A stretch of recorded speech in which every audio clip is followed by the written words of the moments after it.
right, we're back in. We're trying things a little different. Obviously, got to get some bugs worked out. I've noticed the coloring, like the background lighting, hasn't been great. And I guess if I'm gonna hold this, I'm gonna have to turn. Today's We're gonna have to get mics in here. I'm actually setting up a space with a trophy room that I'm gonna, as soon as we get finished, I'll have set up for this, so we won't have to keep using my dining room for it. But yeah, in Newton's video that we have downstairs of his big flintlock buck, that's the area where it's going to be, and I think we'll have fixed mics. But I don't like how the sound up here is kind of echoey, and the lighting is just not what we're hoping for. But so bear with us. I guarantee by the time we're on like episode 3000, it should be a little bit better. We're gonna have a studio by then, actually. Yeah, Like Joe Rogan. Well, yeah, Joe Rogan's is nice, but I talked to P Diddy and my uncle Diddy Puff. You gonna have oil all over the studio? Yeah, I got a little bit of oil in the studio, but Slide around the studio. But anyway, see what we're trying to do basically between like talking about different gear, like we talked about suppressors, and then we had Noah on coming with his first archery buck, and Brendan the other day doing a recap of his season. We're gonna stick with that for the next few weeks, just kind of, and we'll be mixing it in, but then we're gonna start doing our gear reviews. It's above freezing today. It looks like it's actually sunny out. Yeah, it was like 50 yesterday. It was crazy. I'm struggling. I did an overnight last night, and I woke up to get a drink, and Newton's in my driveway looking sad and desperate. I was camped out there like somebody hitting up Best Buy on Black Friday. I was like, "Dude, why didn't you just knock on the door?" He's like, "I was banging on the door. You didn't wake up." It's all good. Sleepyhead. So today we're going to talk about just kind of our history of hunting and who's influenced us starting as a kid. We've mentioned before, we've grown up in this. It's really been our lifestyle. But I think there's been certain people on the way, and not even telling too many stories about them, just more like a shout out and recognition. And I think two of the most influential people right out of the gate are going to be our grandparents. Yeah, absolutely. My granddad, definitely a testament to that. He's killed, I think, hundreds of deer now. He can't even count them. Nobody can, but his living room is crazy. I don't know if you've seen his living room or not, but he has just giant deer all over it. I have. I was up there to drop off one of the deer I cut up for you guys, and I think that's when I brought Noah his. Oh, don't forget, your brother left his Urim out here. Yeah. But I went up to drop off some of the processed meat for your grandfather, and he was giving me a tour and all the different deer, and great stories. They're crazy. I don't even know where to start with him. He was always telling me the craziest stories, and personally, I've gone hunting with my dad, but it was more so waterfowl hunting, pheasant hunting, things like that. But my granddad has always been the person that I went whitetail hunting with, or just deer hunting in general. Gone up to the Poconos with him a couple times.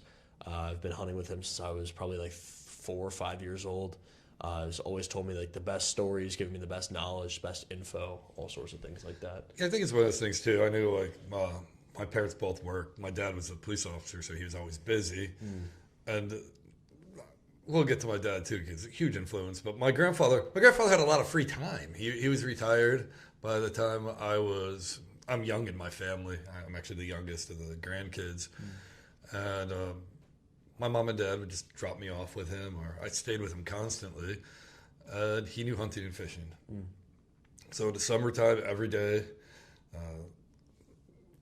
walk down the house. I still own the house. It's not this one, obviously. It's my other house. But it's on a little lake. And it's not the biggest. It's not the best. But every day we were down there, before I could even cast, and he would cast out for me, and just catching sunfish and occasional bass and pickerel. A lot of time. And he gave me a lot of my first firearms.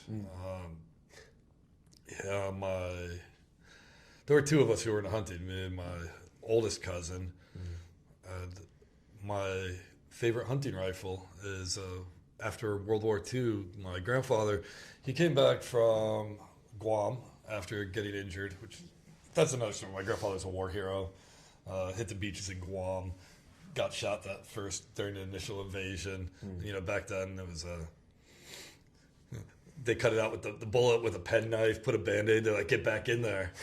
And as they were pushing the enemy into the jungle, I think day 8, he took another round through the arm. That's crazy. And it went into his chest, and him and another wounded Marine from there were helping someone else off, and a bomb went off. And because a million stories, because up until the day he died, he still had shrapnel in him, enough to set off a metal detector in an airport, because it seared into his body. That's crazy. But yeah, he gave me an Ithaca 20 gauge pump, a Remington Fieldmaster, or whatever it's called, a little 22.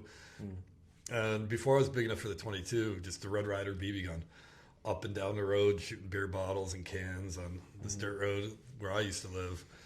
And as soon as I could hold a 22, he took me out shooting the 22 all the time. First time I ever shot a shotgun was that 20 gauge.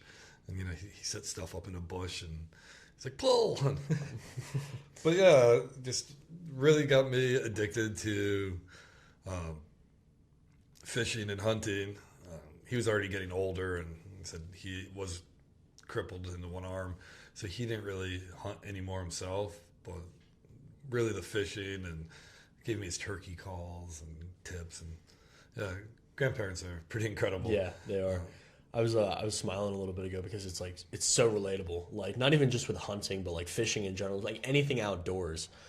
He's always like been my introduction to it, like with fishing, hunting, shooting bows, everything. Like, he's like, here, have this. I'm like, oh, okay. Like, just giving me guns all the time. Just a great guy. But Yeah, I think that's part of it. Your grandparents typically retired, or your parents are busy working. That being said, my dad that's where my firearm addiction came from. As there's pictures of me 2 years old with a giant broom. I had this huge stick, and I just run around pretending to blast everything that moved. But I still remember squirrel hunting with my father, and I could have been more than 2 or 3, and I don't know how I was even moving through the woods.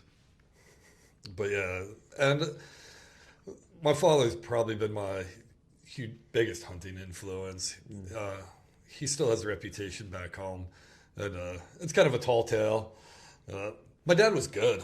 He was just better than everybody. And this was early in archery, where scent control wasn't huge, and archery it was catching on, but it's not like it is today where everyone's a bow hunter.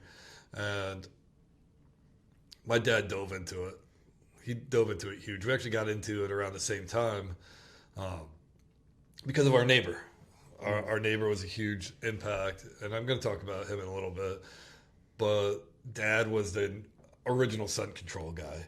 He had these plastic bags and Tupperware totes, and he'd make his own concoction of pine needles and dirt and apples or whatever, and have it in the bottom, and he had it layered, and all his clothes on top, and showering with scent-free soap, even making his own soap. Like, he did everything when it came to it. And Northeast PA, through the late 80s, early 90s, people weren't getting big bucks. no. A 3-pointer, if it had a lucky strike on either side, It was dead. it was dead. And my dad every year was getting 8-pointers. Every year, 8-pointer, 8-pointer, 8-pointer. And the 90-inch 8-pointers, But occasionally it hit like a 110 or a 120, and people were like, and I've heard these stories, and, oh, your dad, he was always out there. He got that 12-pointer with the double drop tines. That was a 180-inch deer. No, it was about 115-inch, and it was a 10-pointer, and there were no double drop tines. But that's also, Yeah. small town. Small town stories get passed around and they change. Well, my dad was the chief of police, and he was a monster. He was like 6'4", just big guy. And he never owned a Harley in his life, but everybody will tell you how he would buzz around with, his arms out on his Harley. Yeah, he's never owned a Harley. They were custom bikes, but they were usually like Yamahas. Yeah. He had like a Virago, but he put the long Easy Rider type. That's awesome. Yeah, That's awesome. And he always had a hot car and a motorcycle and everything. Yeah. Yeah. But yeah, he loves guns, loves hunting. He was a competitive pistol guy, but every other Sunday, my mother had to work. My mother was a labor and delivery nurse, and we would go up to his parents' house, and we would shoot. And it usually, he had a bunch of brothers. we'd shoot claybirds. We'd throw for each other, and during the week, he would make me reload my own ammo. He'd provide everything, but I had to reload, and we would each have 2 boxes of ammo, and that's what we had. You had 50 shots. Yeah. But then we would walk up and down the street shooting rocks. It sounds funny when I say walking up and down the street shooting stuff for where we live now, Yeah. just outside of Philadelphia. But we grew up in rural northeast Pennsylvania on a dirt road where there were 3 houses, and we were one of them. Yeah. So it was just fun with everybody shooting, and we had a little not target range, but a 100-yard shooting range, and my dad was really into precision and accuracy. Yeah. Which that's where I get it from. Checks out. Yeah. Yeah. But I still remember I was a little kid and I had one of these, I think most little kids had it. It was like a red fiberglass bow and arrow, compound bow. Yep. Mine was red as well. That's funny. Yeah. That's funny. I actually think I still have it in a closet somewhere. But I would shoot that in the summer for hours and hours. Cardboard until the cardboard was shot out and I had nothing to shoot at. And I remember I got so good with it, I tried to shoot a rabbit in the lawn. Yeah. And the arrow bounced off and the rabbit ran away. That's funny. Poor rabbit. But the neighbor up the road, his name was Wayne Major. And he saw me shooting, and he was out in the lawn shooting a bow and arrow. So I went and I started talking to him. And I was 8 years old, 9 years old. And he was telling me all about it. He brought me up to his house, and he had a moose on the wall, Yeah. Canadian moose. I think that was also from Newfoundland. And he had pronghorn and goats and bear and deer and all these cool animals and big fish. And the living room was set up. His wife had 2 walls. And then he had 2 walls. And he had 2 walls. That's and they were awesome. just covered in balance That's and awesome. pictures. And I really someday I want to do that. Yeah. And my dad's best friend was this guy, Charlie Rozelle, Uncle Charlie. Charlie was an avid gun collector. And he had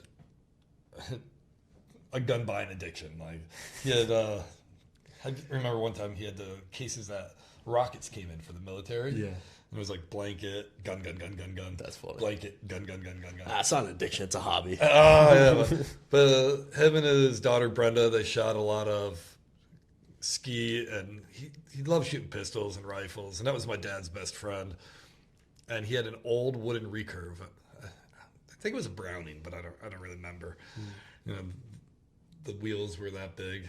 This was before cams, and my dad brought it home just to like kind of tinker with. And my dad never does anything like 10%. Just all the way. All the way. All the way. Within like 2 weeks, he had bought a used bow and then arrows. And there's a store up by me called Sugarman's. Okay. And he was the original Walmart. Sam Walmart got his idea from Sugarman's.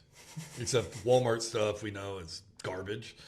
Sugarman had the best of everything. You could go there if you wanted skis, clothes, electronics, had everything. It had the best sporting goods section ever. And my dad bought it all. Really? Oh, yeah, That's piece awesome. by piece, he had it all. That's awesome. And then, remember we were grabbing scrap wood, and we built tree stands everywhere. We must have built 100 tree stands. And we never had property. But this was back in, there weren't trespassing signs, there were no leases. The farmers wanted you to kill every deer possible. Yeah. So we built tree stands everywhere. And he was already ahead of the game with portables. He started building his own hang-ons. And they were death traps.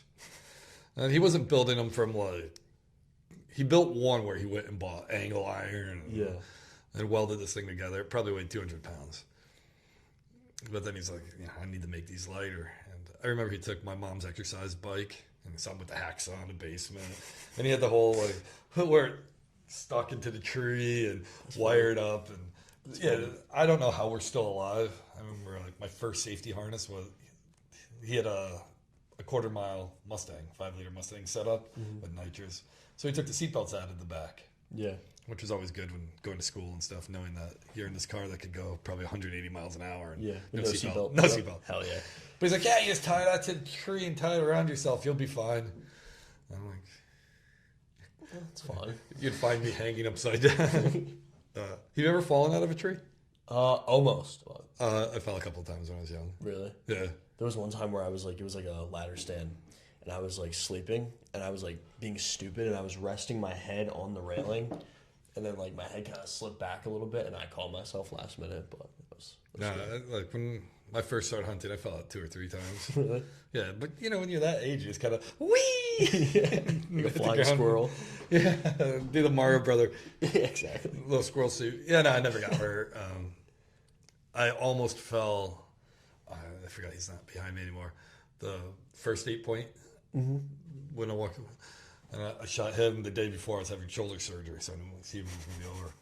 At the time, that was the biggest buck I'd ever seen on.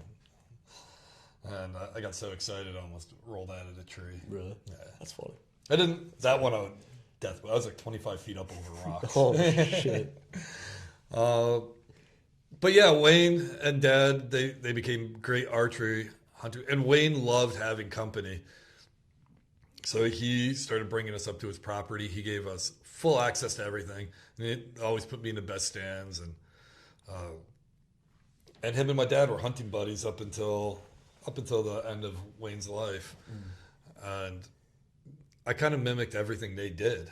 And that's why, you know, my dad did play to win, but he was a scent control lunatic before scent control existed.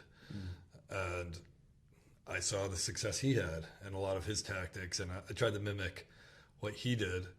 Now that he's almost 80, his tactics are sit in a box blind and you know, just, it's hard for him to keep up. But, Yeah.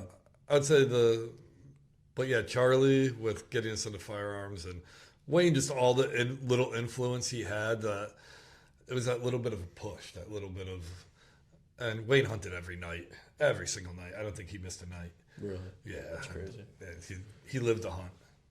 He wasn't. I don't really remember hunting too many mornings with him, but big night hunter, and he was the first person I ever saw going on these adventure hunts, and he went everywhere. Alaska, Newfoundland, Canada. He was going out west for everything. And it planted the seed. Yeah. It took a long time to grow. Definitely did grow though. Oh, yeah. Definitely Now, I would say it's grown into an addiction as well. Yeah.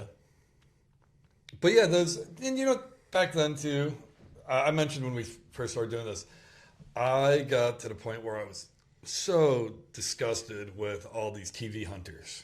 I didn't watch any of them. None of them were relatable. I mean, some of them were real, Yeah.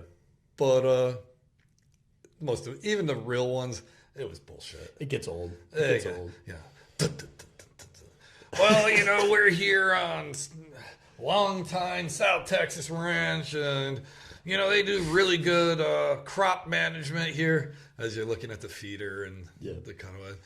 And, you know, they showed me a picture of this buck, and he was, we called him Harvester because we got his shed in a harvester for the last 13 years. And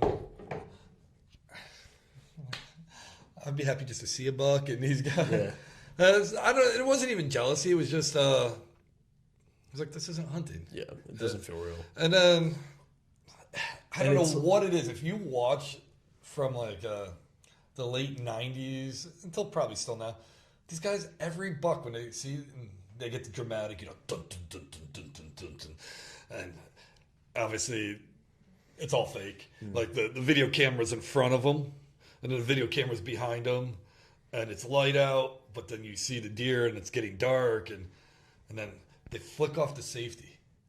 You've never seen anyone just put off the safety? They all goes flick, and you hear a clunk.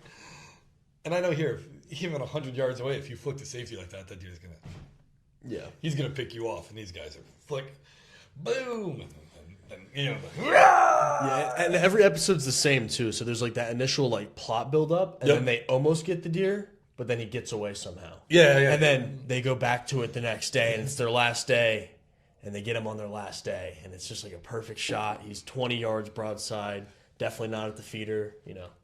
But even that, and then you could see the reenactments, and I'm sure they were actually killing these deer. I don't know if they were fair chase or not, but the initial, like, you don't remember them. I still have all the old VHS, and they were great because shaky footage. They were often not in focus. They're trying. You could hear like the VHS tapes like spooling while and they were shooting normal deer. Yeah. Like you might see some giants because they were hunting in Iowa and Illinois back in the 90s. Yeah. But it was hunting. It wasn't. And then you start getting the product advertisements where, I can't even think of the ones from back then. A lot of times it was the type of bow they were using or what kind of scent killer they were using. And then what kind of broadhead.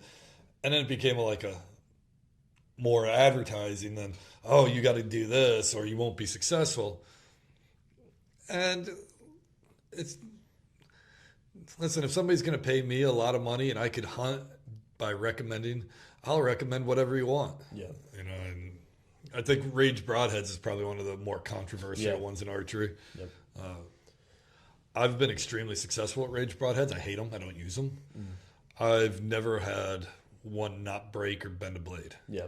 I've killed a lot of deer with Rage Broadheads, and they leave a great blood trail, but like you said, they all break. Yeah, they break on ribs. Yeah. So, and people, Rage in a kid. I love too when you everybody will show you that picture. This is greatest. Here's one dead deer, and look at this blood trail. Like, it's called anecdotal evidence, and it means nothing. Yeah. I don't know if there's a perfect broadhead. It does seem like what's that guy? Big guy killed stuff. Bomar. Bomar, yeah. I don't think we could use his broadheads here though. I think they're barbed. Are they? I think once they lock, they're locked in place so they can't pull. I could be wrong. I don't know, but I do like the idea of his broadheads that they seem. Yeah. And It seems legit. I actually wanted to kind of test them out on some deer. But I do want to try them. I mean, Bomar, everybody loves him or hates him. It's really, really. I don't mind him. I don't know. Like, even with his, I know he didn't get arrested. Well, he was originally charged with some kind of a poaching charge, but it turned out more that it sounded like he was helping this guy, and he should have known better. But he pled guilty and made a deal or whatever. I don't even really want to talk too much about it because I remember hearing him explain it on a podcast. Yeah. But I think he was on a private property and the guy was doing something wrong with it. Yeah. Like baiting or something like that. I think it was baiting, and he was hunting too close to the bait pile, but not over it, or his wife was. I don't know the story, but he's definitely a very intense guy. Yeah. When you ever watch him, he's like, 100%. He's like, and I like it when I'm in that mood. Yeah. Which, you've been around me. You know how I get. Yeah. And right now, I just woke up, 3 hours of sleep, and I worked at midnight last night, so I'm like. But when I start getting worked up too, yeah, it goes. It goes.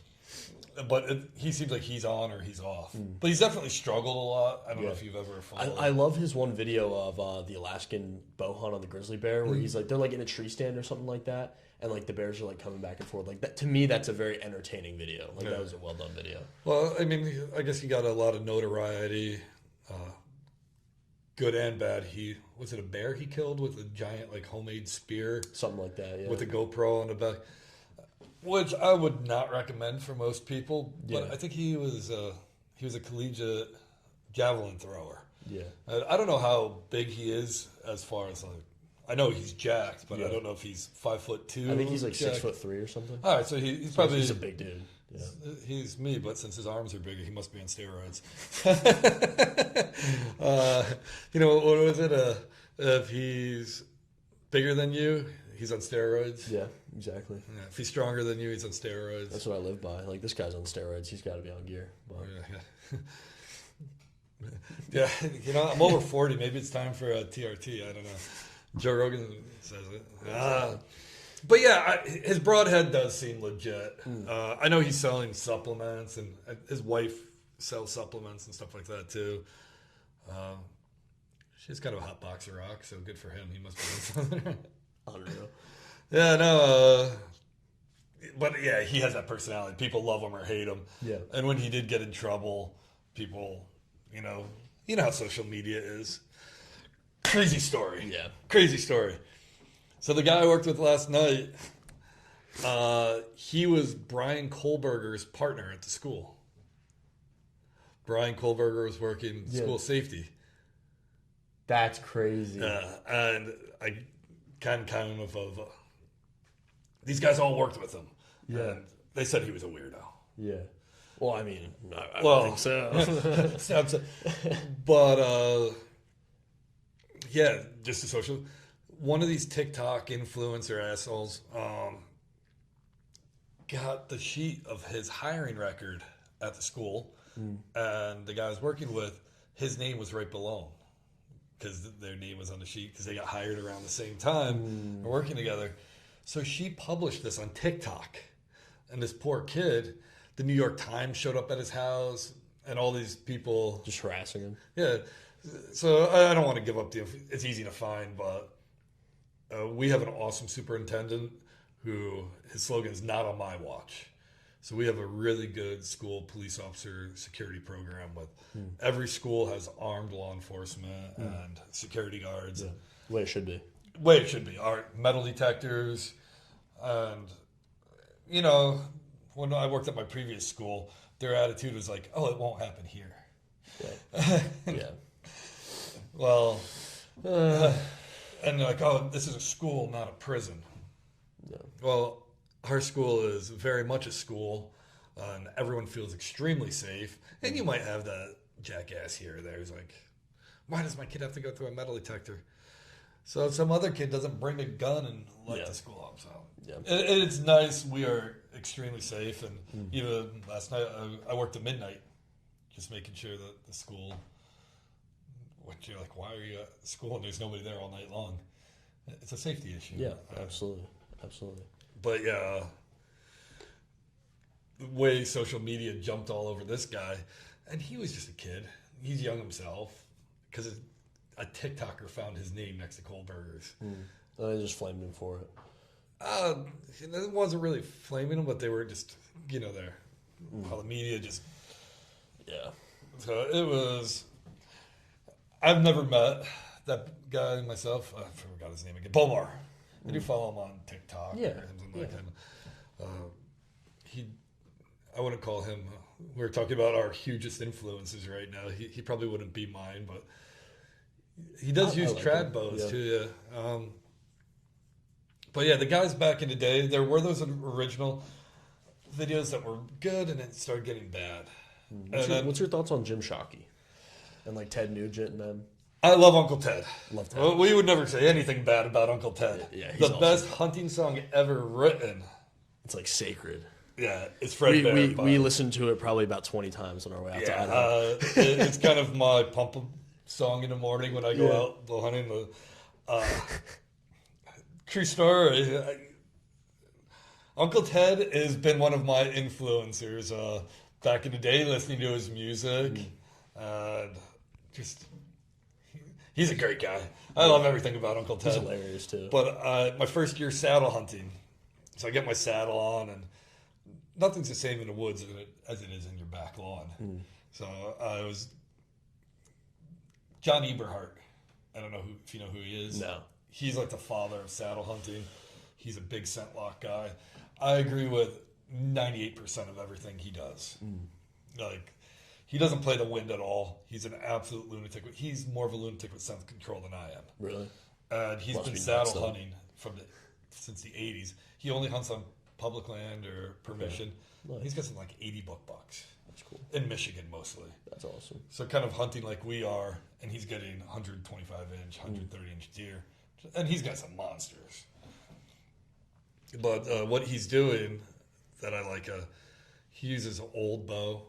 I don't know if it's an old Hoyt or Matthews. He's got electric tape and he shoots with fingers. That's cool. I think he might have upgraded since, but he's shooting his deer at 15 yards. He's not, and that's archery. If you see how far I shoot my bow. Yeah. If you watch my TikToks, every day I was shooting and then going back a little bit further.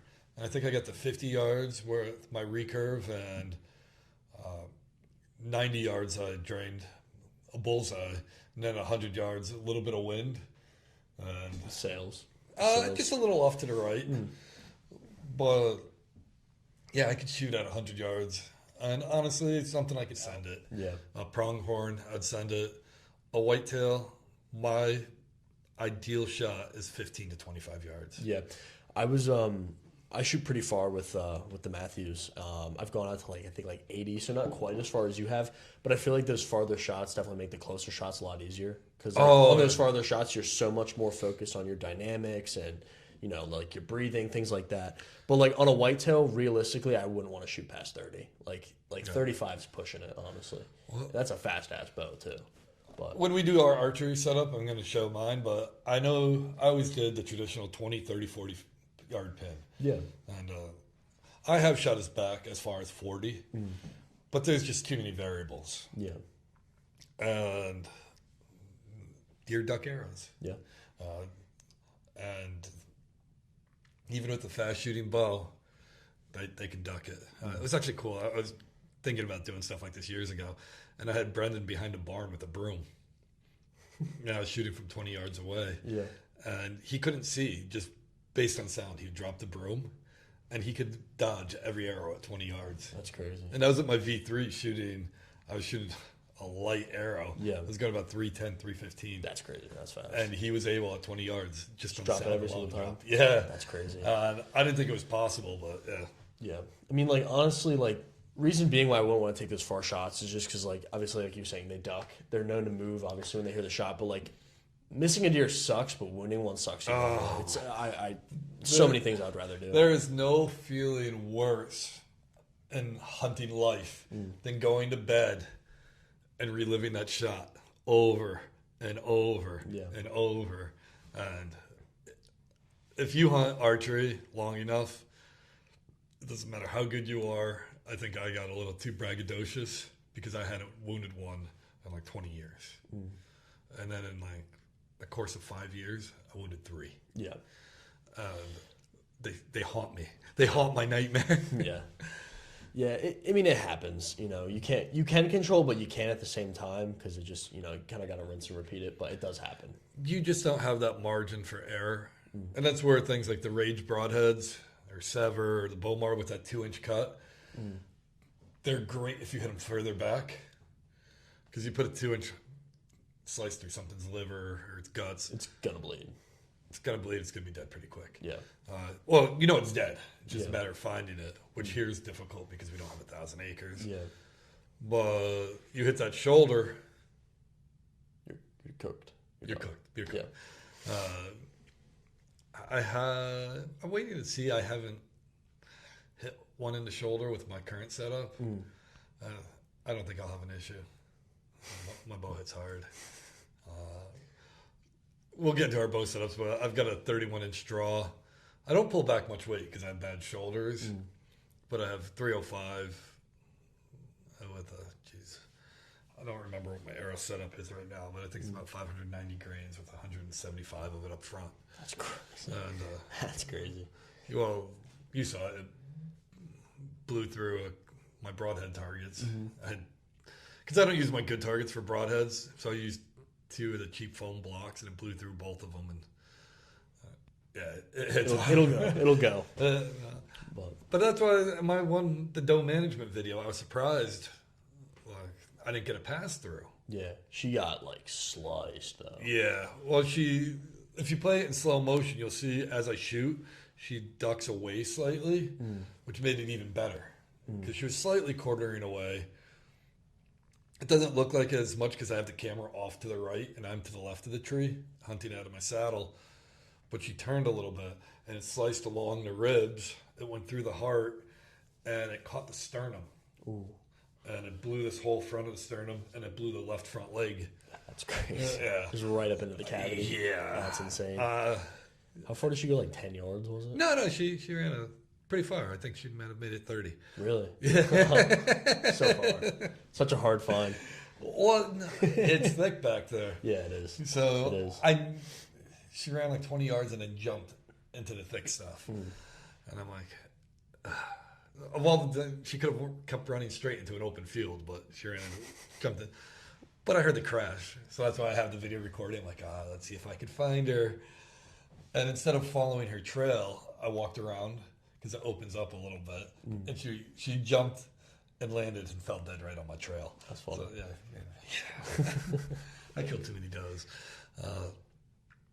But back to influencer. I think Bomar is probably the biggest influencer right now.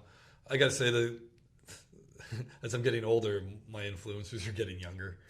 We talked about Uncle Ted. Yeah. Loves Uncle Ted. Who else did you mention? You said somebody else. Jim Shockey. Jim Shockey. I don't like what he's done to the industry. A lot of sponsorships. A lot of sponsorships, not the problem, but it started with Jim Shockey in Newfoundland for the woodland caribou, and those hunts used to be cheap. Now there were some really well-kept secrets, and people are finding out about them. And that was one of them.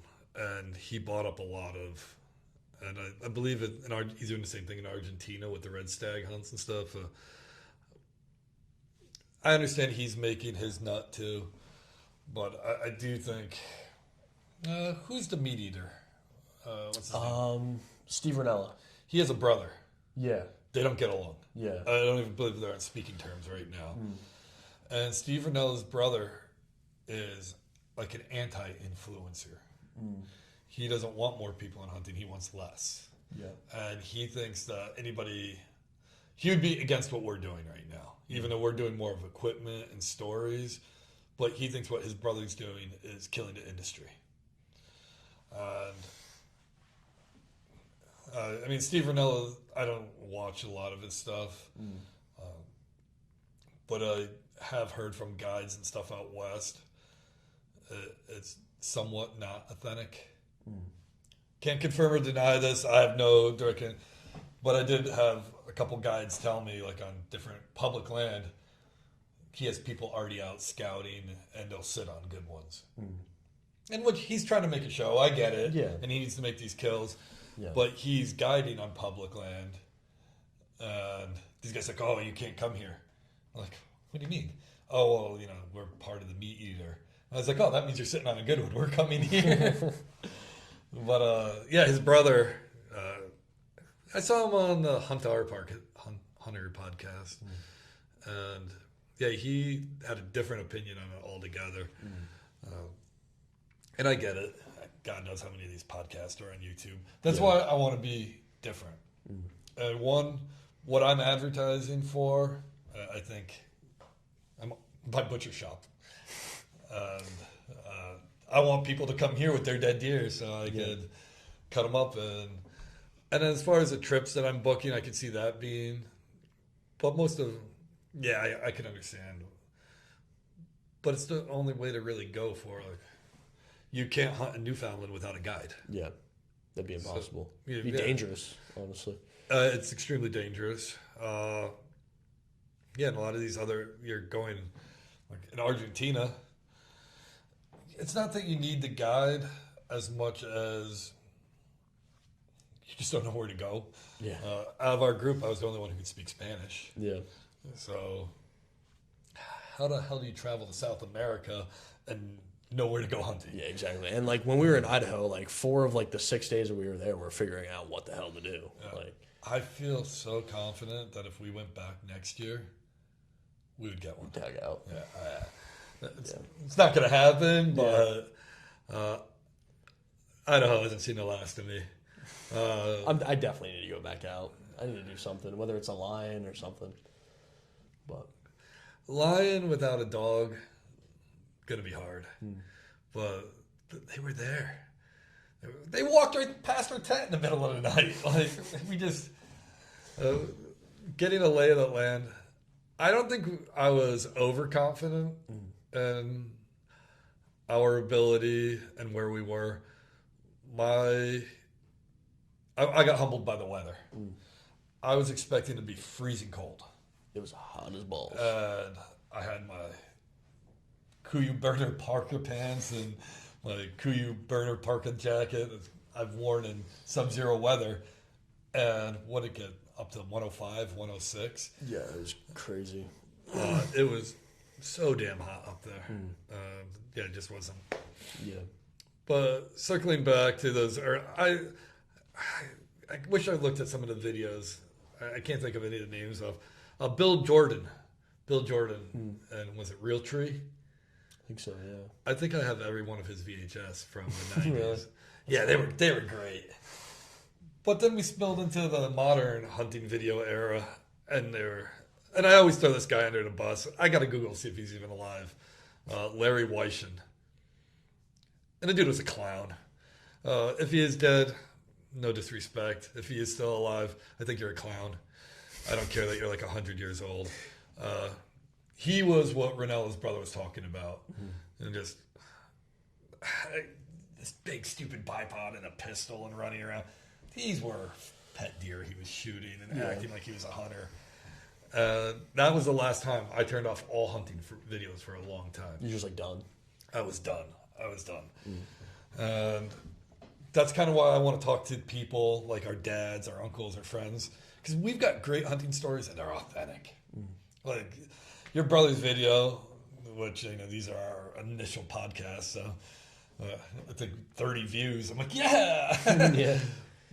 But the excitement when he shot that deer was great. It was so good. And I know how I feel when I've gotten bigger ones. And I know when, the 2 times that you got really cool stories with either that super long shot or the flintlock. And you're like, Mr. Carty. Even my son got his first bow kill this year. That's so authentic. And I don't need these, monster grip and grin. That's what I love. And that's, like I said, I really want to bring a different angle to it. And Billy Moles, the modern day mountain man, he said, how am I going to do it? He goes, I want to find what's different. And he goes, how am I different? He's like, I don't have a studio. I don't have a production team. But what Billy's in Alaska for, 3-4 months a year, seeing stuff that we've never seen. And he does include the kill shots and stuff. So when I made my first video, I wanted to be like Billy. Yeah. I wanted to capture my experience. And I wanted to share my experience for me. Yeah. I never realized that my first moose hunting video was going to have 20,000 views practically overnight. Yeah. And it was such a bad video. That was the first video I ever did. Didn't you redo it? I think you reposted it. Yeah, and it already has. I was watching the first one. I was like, man, I really enjoy watching this, but it's a little bit rough around the edges. But. I did it in class while you guys were watching Forensic Files. That's funny. Then I had you guys. I had one of the episodes for Forensic Science, and I had I've watched all these episodes a million times. Yeah. So I had the questions waiting for you guys when you were done and relating it to blood spatter or whatever we were doing. Yeah. And I'm sitting at my desk trying to. Yeah. And I've never edited a video. I had no idea what I was doing. I'd borrowed that video camera. Yeah, but even the things like the Idaho video we did, like when we went there, like we didn't get absolutely anything. We saw a couple moose, which that in itself is another story. I don't think we said this before, but like the locals were like, if you see a moose, play the lottery. You'll definitely see a lot of elk, but if you see a moose, play the lottery. We saw like, 5-6 moose? I think at the end, because when I did the Idaho video, we saw 8 moose total. That's crazy. We saw that big, what are they called? Shiras? Shiras moose, yeah. Shiras moose. We saw that big one.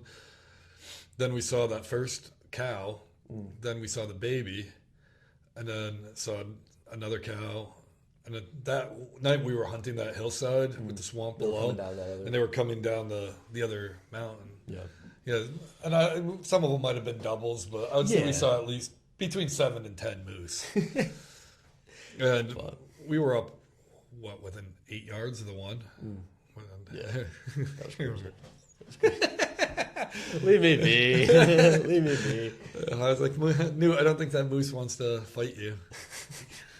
Never know though. You never know. But we saw a cow and then a bull the entire time we were there for elk. Yeah. It was like, it was so dang hot. We weren't even hunting when we saw them. But yeah, that's why my inspiration towards hunting. And now I got the free TV with my television, like the Samsung Plus, the free television, and they have. I don't know what different channels, but outdoor channel. And some of them are really good. It's Benny Loose Lips from Nashville, Tennessee. He plays at Kid Rock's big honky tonk with the John Stone band. And I was like, wait a minute. I've seen that guy in I go to Nashville often. I love the music. Yeah. But and it was all the performers that he performs with down in Nashville, and they were hunting on some little island somewhere Yeah. and fishing, and I was like, that's all right. That's cool. But the one I saw the most recent, I haven't turned on a hunting show again since.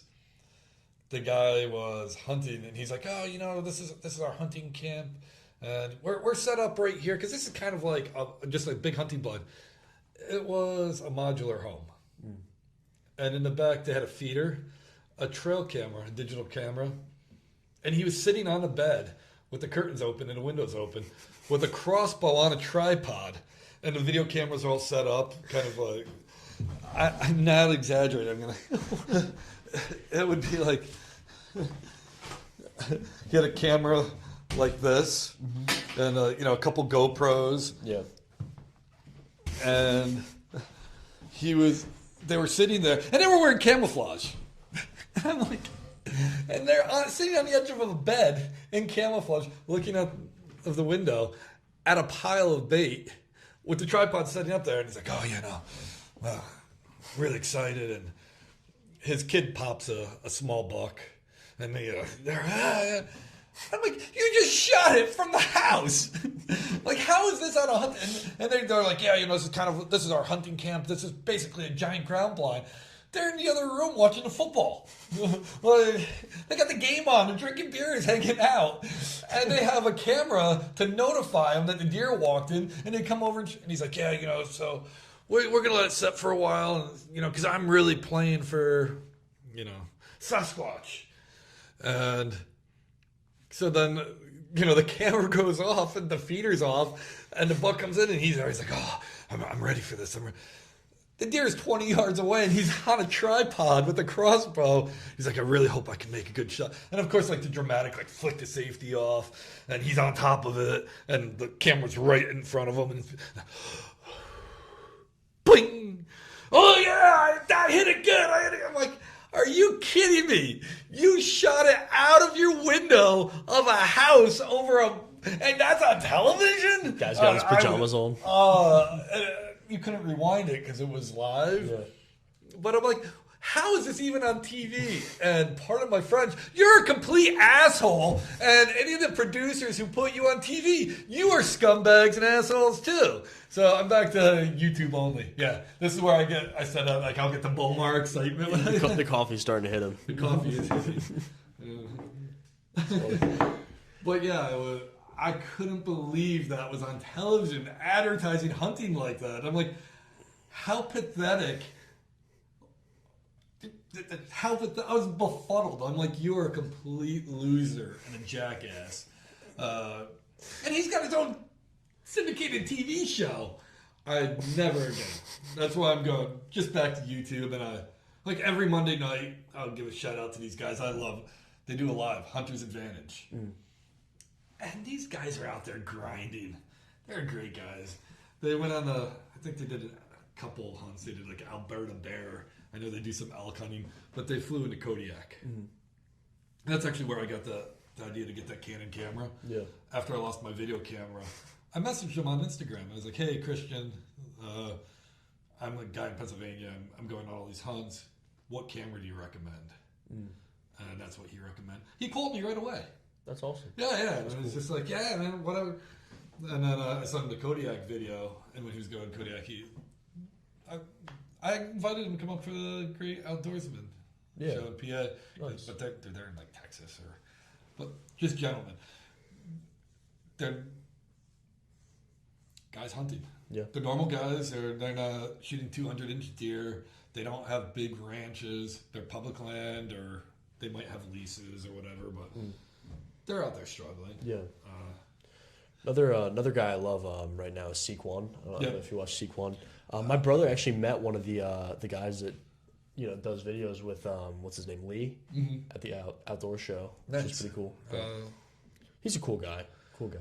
But like I said, if you can't provide me any quality entertainment or any information, that's why I said Eberhard was another one that I really liked because I had never saddle hunted before, and now see me ever physically if I can do it. Which, if you can climb a tree, you can saddle hunt. Yeah. It's really not that hard. It's definitely a hell of a lot safer than a climber. I've had a climber I don't like climbers. They're loud, they're clunky. The lone wolf kind of systems are nice. But even then, I probably still would want the saddle just to be going up in. Like, the safety harness is basically a saddle anyway. Yeah. Yeah. Oh, back to influencers, though.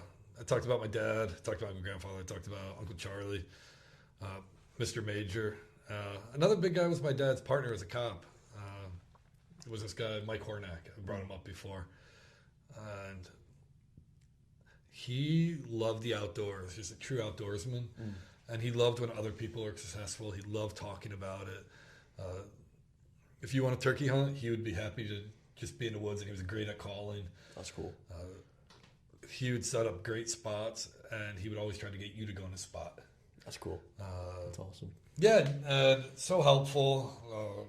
Unfortunately, he passed away. He was guiding elk, and he got sick, and it turned out he had cancer, and it was a quick fight, and we lost him pretty quick.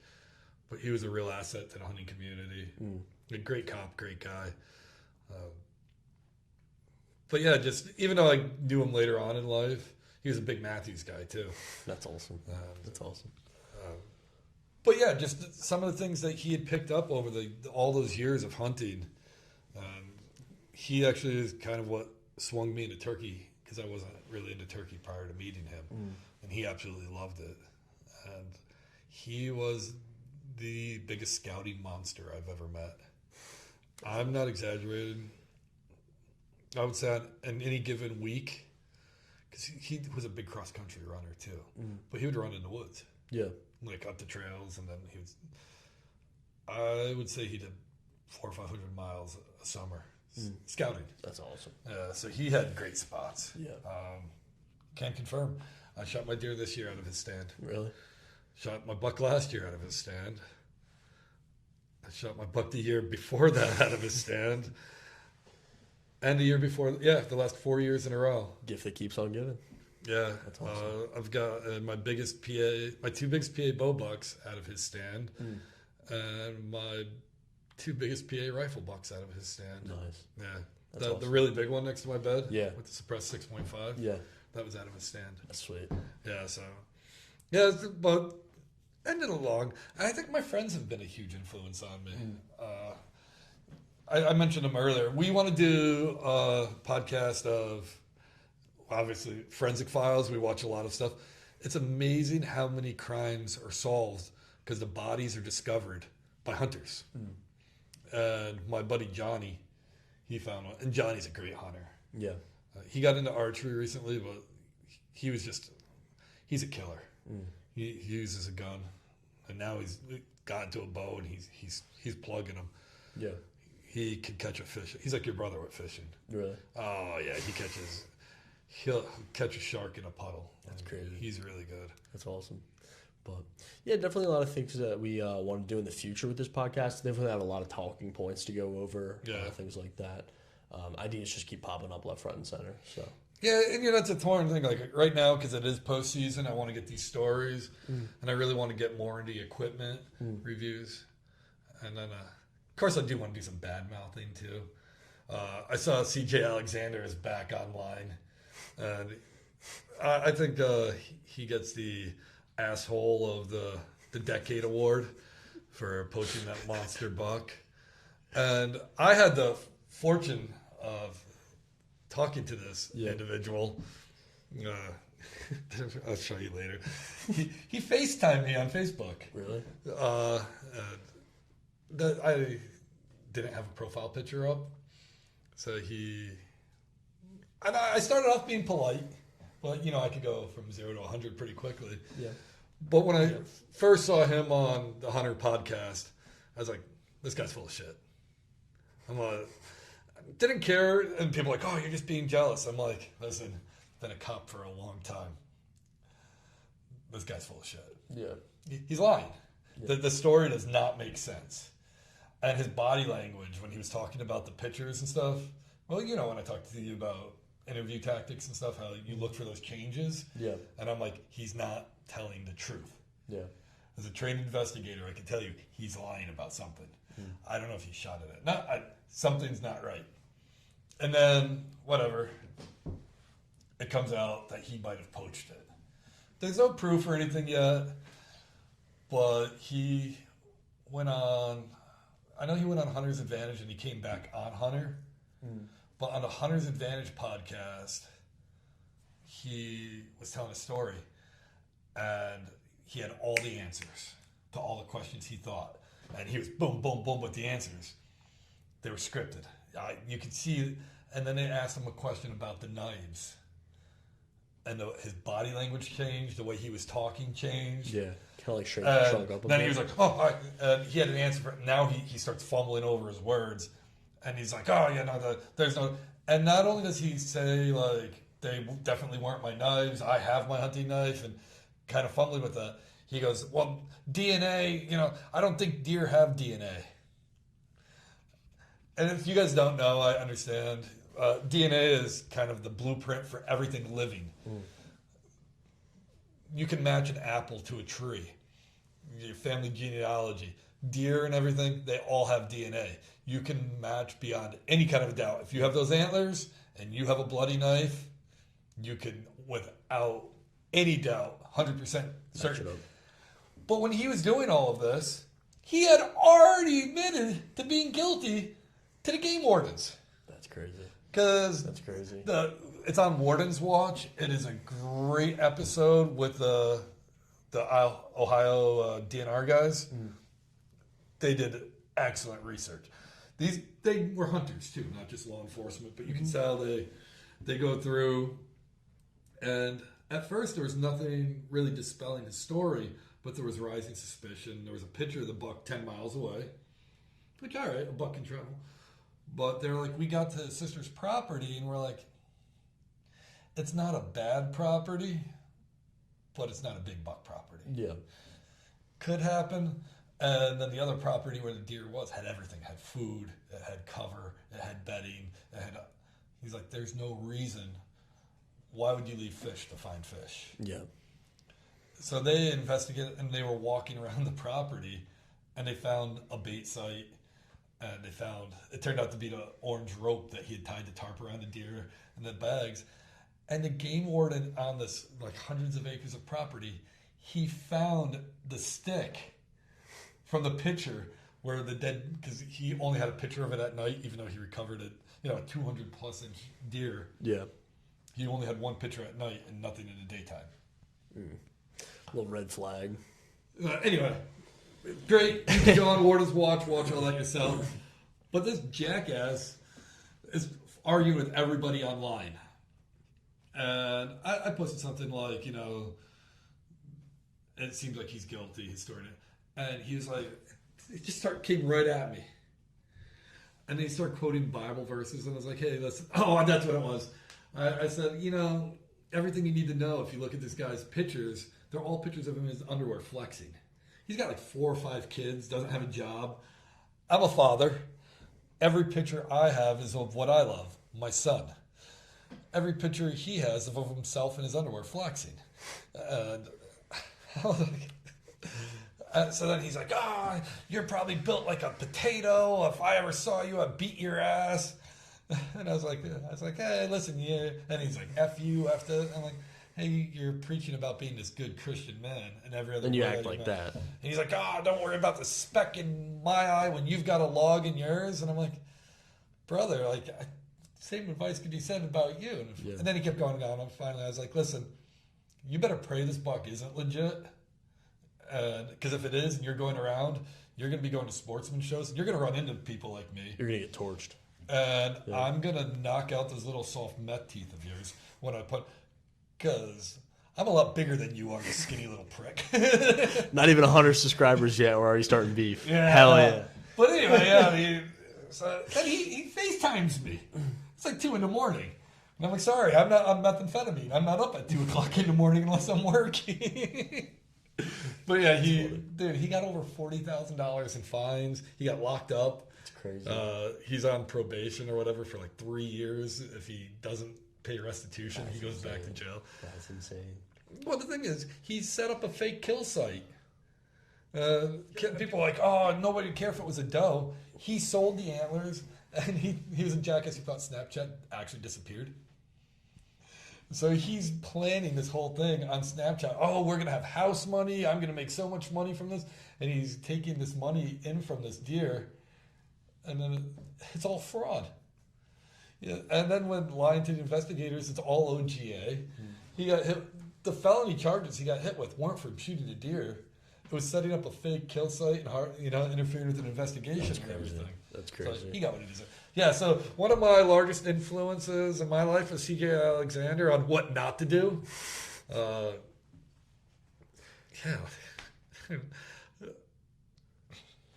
Don't do meth. Don't poach deer. Don't lie to the game warden. Don't lie to the public.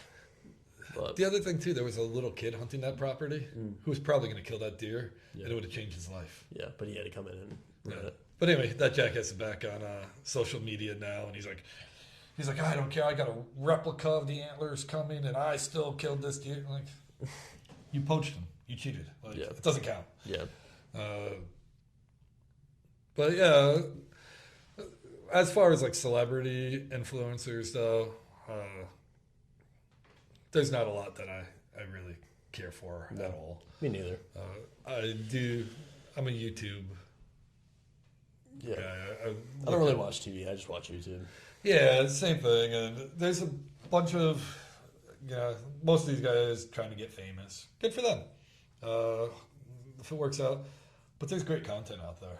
Just, kill shots and hunting and doing their own unique thing. Yeah. And we all, like I said, it's largely your family. And me, it's my family and, of course, good friends. But Yeah. and hopefully maybe we'll influence you guys to, we'll be an inspiration. I know I've taken a lot of people out. I know one of the best hunting experiences of my life was in New York. I call him Old Rob. I have a million friends named Rob. So there's like Firefighter Rob, and there's Cop Rob, and Old Rob, and he did everything right as far. He's extremely intelligent, but you can't learn the woods from a book. Yeah. And YouTube. You can learn a lot. And we were on New York Hunter, and he was talking about wanting to go out, and he picked his perfect spot, and he described it. And I reached out to him, and I was like, hey, buddy, I know exactly what you're talking about, and you're not going to have any luck. And he was like, why? And I'm like, because that's state game land that they stock birds on, and you're planning to go out opening morning.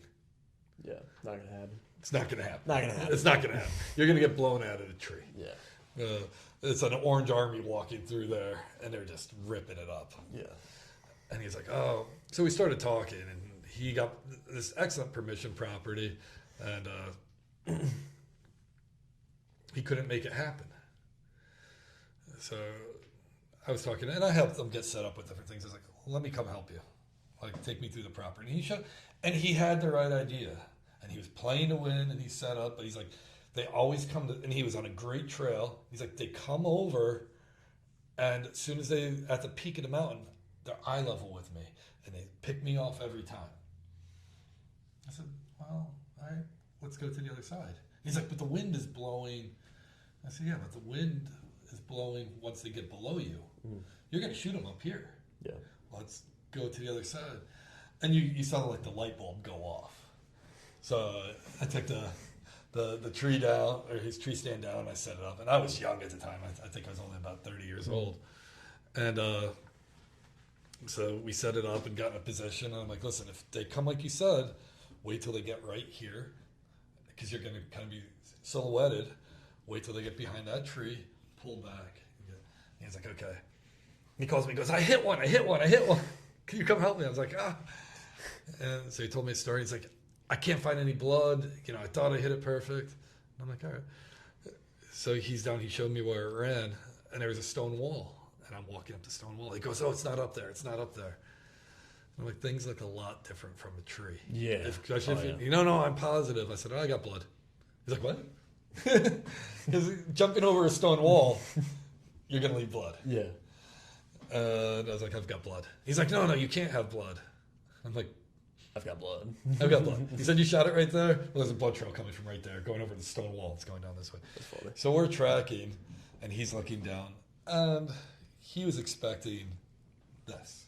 And I'm like, no, we're good. And I could see the deer, but I didn't tell him. Yeah. And because I just looked up, I could see the white belly, and he's tracking, and he's getting frustrated. He's getting angry. He's like, oh, I don't know, what kind of blood do you think? I was like, oh, that's that's lung blood. You got a good hit. He's like, oh, he's like. I'm like, dude, I see the dead deer. Yeah. And he started, and I couldn't do it anymore. I was like, Rob, look up. He's like, I can't find any more blood. I'm like, no, I've got really good blood right here. He's like, where? And he's looking. He's like, where's the blood? He's like, there's the deer. Was it like right in front of him? That's hilarious. That's awesome. But, I was gonna try to look for the white belly, yeah, especially if it's getting dark out. it was already. I was hunting, so I didn't come over until after I was done, and I changed my clothes and I came back out. And that was the first time he ever got a deer. So, Did he pop the stomach? he did a pretty good job. He was. I gotta admit, but I do it so often.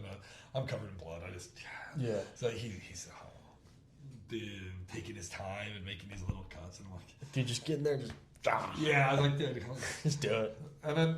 Because he had never had a deer, he's like, oh, I get the different. I'm thinking about filling the cooler with ice and cording up and laying the quarters across the ice and letting it do like a. I was like, what are you talking about? I'm going to cut this damn thing up right now. Grab it and drag his ass out of He's the like, do we woods. have to hang it and bleed it out?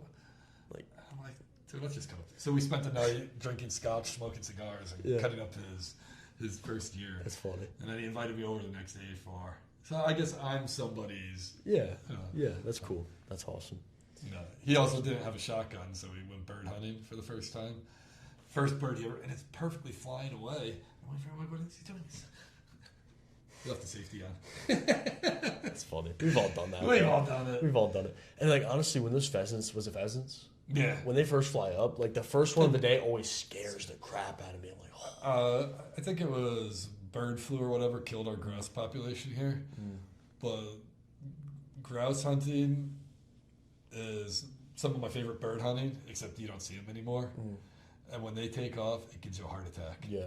The first is like, and I always miss the first round. Yeah. Because that first one, when they jump, I'm coming up and we're like, boom! And then I get on the second one. The pheasant, you have a little bit of time to, catch your breath after. The first one always scares you. Yeah. Yep. Especially, I don't have a dog. So I'm walking blindly forever. And then they take off. I'm like, oh boy. Yeah, we have Henry, so Henry gives us a little bit of a warning. We're also getting another dog in June. Are you really? Yep, another GSP. But Kind of make him a blood tracker. I want to do sheds. Sheds would be awesome. Going shed hunting as soon as you leave. Really? Yeah, I'm going to go awesome. shed hunting. The snow finally melted. Yeah. Not too bad. I've been out 3 times this year. I've done probably about 15 miles. And all I found was I have arthritis. Sorry, it's getting old. So like I said, this is kind of just us talking about what we're going to be doing.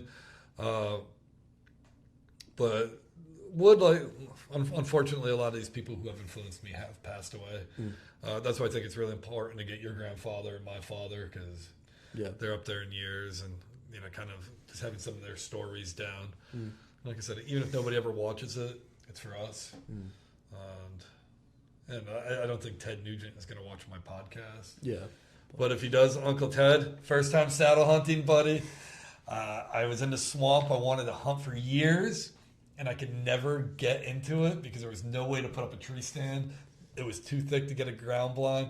The only tree you could possibly get up in, you needed a saddle. It was leaning. It was just a terrible tree. And I was leaning back out. I was basically hanging, laying down. And it was perfect. And there was this one hole. I could only shoot through one hole. Yeah.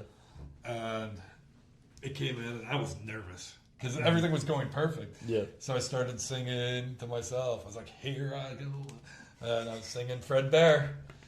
And just singing to myself. Don't even remember the shot. Really? And I was like, and then I stood up. I'm like, because of Fred Bear.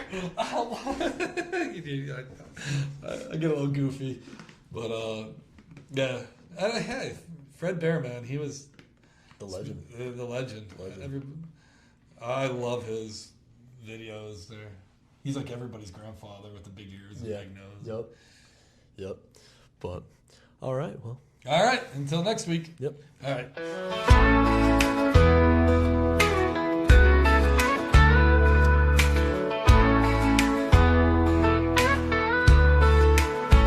On the rugged road where the wild winds blow, through the mountains high where the rivers flow, with the sun in the sky and my family by my side, we're chasing dreams on this hunting ride. Out in the wild where the heart feels free, with the ones I love, that's where I'll always be. Through the woods so deep and the sky so wide,